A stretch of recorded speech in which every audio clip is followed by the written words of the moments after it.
where Al Trautwig, along with Bob Beatty, have been covering the World Skiing Championships. And Al, while it's not a disaster for the U.S. ski team, it certainly has been a rough championships for them. Boy, no question about it, Frank. We expected a lot from the American women. They did not deliver except for a bronze medal at the efforts of Tamara McKinney, and the men were disappointing, right, Bob? Well, the men were not really supposed to have done that well, but yes, they were somewhat disappointing. By the way, we're here having our wrap-up dinner. We've been in Europe for 3 weeks covering skiing. We get to go home tomorrow, but there's one thing missing, the guests. They never showed. Nobody showed up. Did you do something wrong? No, well, the town is quiet. The World Championships ended today with the men's slalom. The conditions were warm and the ice was a little strange. It was 36 countries represented, and I'll tell you, everybody in the ski row was at the finish. But on that hill, what a battle. Well, we'll take you back to early this morning in Kral, Montana, Switzerland for the final event of this year's World Championships. Surprise! There are no Swiss skiers on the leaderboard of the men's slalom following the first run. 2 West Germans lead the way. Armond Bittner and Frank Woerndl separated by 1/100th of a second. Didier Beauvais of France is in third. Now, following the first run, they take the top 15 skiers, ski them in reverse order so that the leader goes last. This is Marc Giardelli, the Austrian who skis for Luxembourg. What a World Championships he has had. A gold in the combined, a silver in the giant slalom, a silver in the Super G. And what makes that even more remarkable is the fact that he's dislocated his shoulders 4 times this year. The last one was just in the training of the downhill last week, and sometimes it just pops out, not with a fall. I think this slalom is going to be particularly hard because he bangs that arm down there to plant his pole. Giardelli's time faster than the one skier who began the second round just before him by 0.8 of a second. He is a very powerful skier. He skis a little bit differently than the other racers on the tour. Notice how he works with his feet. Back and forth. Good independent foot motion. This, a steep, icy course run on the same course that the downhill was run on. Marc Giardelli will bring it across the line after a few last tricky gates, and a great run for him. A combined time of 1:55.11 for the 2 runs. That could be tough to beat. Well, he wasn't very good in the first run, but he sure did have a good one that time.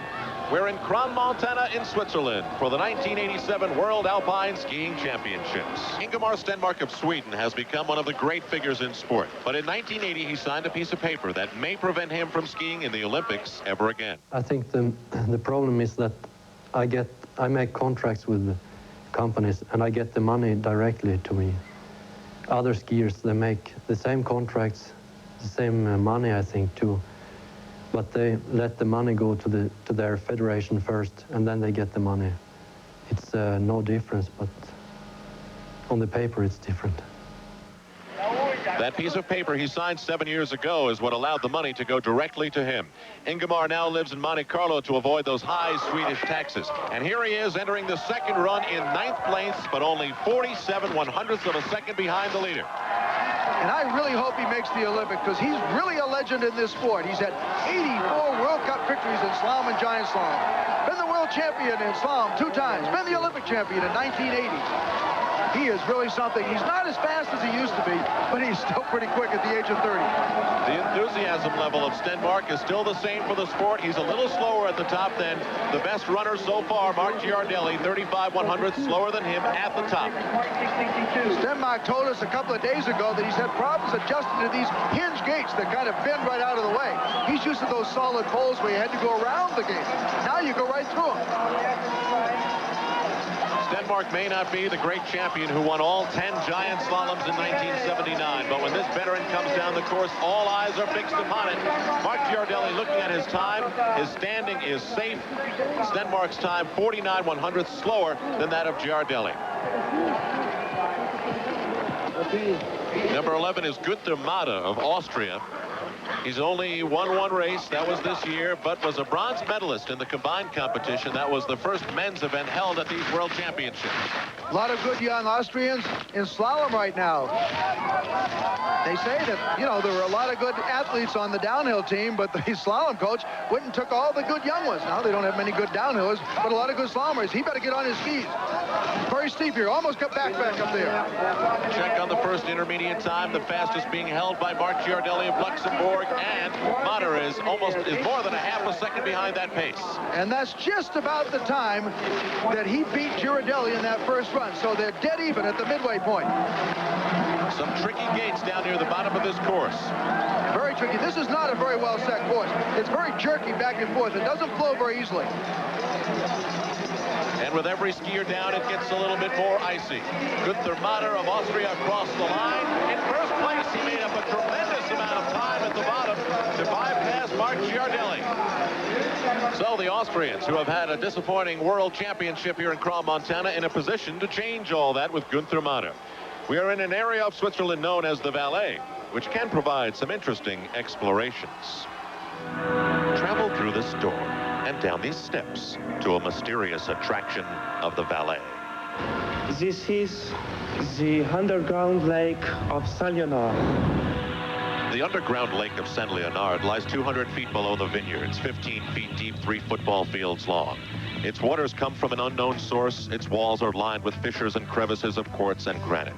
As legend has it, a young girl can go to the lake at midnight on Christmas Eve, say a prayer to the heavens, and see a bluish reflection in the water of the man who will be her husband. Believe it or not. But you will be able to sum up these world championships in the books with one word: Switzerland. Because of Permin Zerbruggen, Erika Hess, Brenny Schneider, and Maria Walliser, the Swiss cowbells have been ringing for 2 weeks. Their women won every race. The team won 8 of 10 races and 14 of 30 medals. The most dominating performance in the history of the World Championships. Bob takes a look at why the Swiss are so good. Alpine ski racing is big news in Switzerland, not just on the sports pages. Front page in the major newspapers. The team is part of the daily life of every Swiss. Skiing is their national sport. The Swiss team has taken their commitment to excellence to a new level, and they have left the rest of the ski world scrambling to catch up. The racers are totally focused on racing, and the results show it. We asked some of the racers why the Swiss are so successful. Most of the races are right in their backyard. You know, that to me is a big advantage. And most of the training that they do, most of the skiing they do, period, is right in their backyard. I think all the training is getting more professional. It starts with training conditioning. I think it's a part very important. And we train all together. We are always almost fighting a little bit to be strong enough or strong like the other girls. So I think it starts there. We are a very strong team, and normally it's very good when you are a strong team, but maybe you can be in a race the 6th, and that's a very good result, but you are the 4th Swiss, and that's in Switzerland you have no press and no comment, and that's hard too.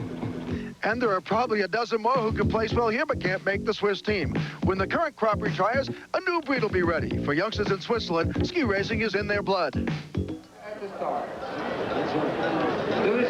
For Guenther of Austria, nervous moments at the bottom as he looks up to the top, waiting for the first of 2 West Germans who could possibly take his first place standing away. Frank Woerndl of West Germany, 8 years on the World Cup circuit. His coaches say he can be a little bit nervous at times, and the pressure in a second run like this can bring out the nerves in any competitor.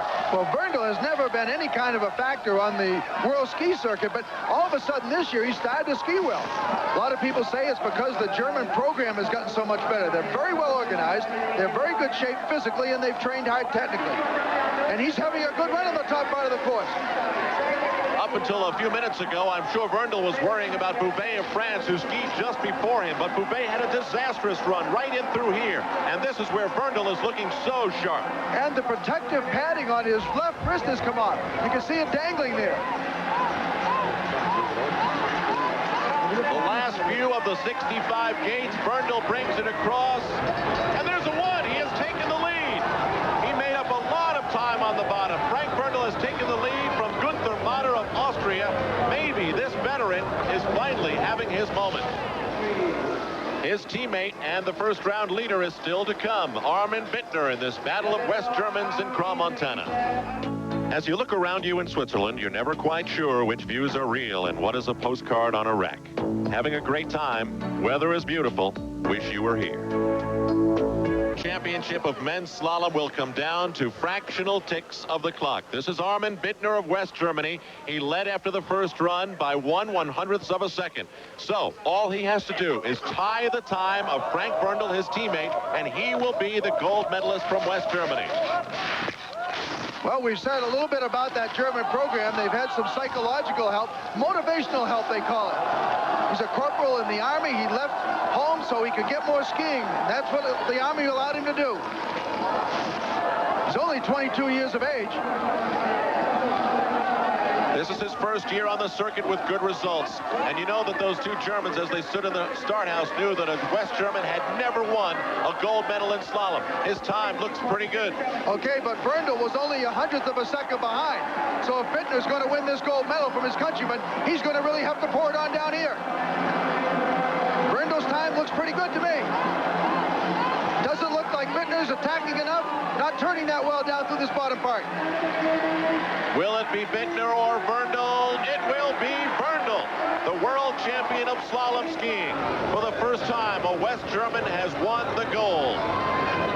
And what a surprise. Certainly nobody thought that he'd be the winner here today. He's been nothing more than a journeyman ski racer up till now.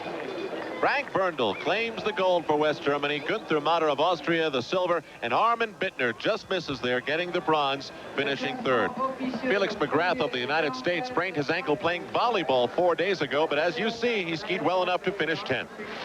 But overall, Al, the U.S. team has really not done very well here. It wasn't expected that the men would do well, but the women I thought would be really strong. Tara McKinney, the only medal, a bronze. These 2 weekends, we have focused largely on the slick skiers. For many of the others, though, there were some shaky moments.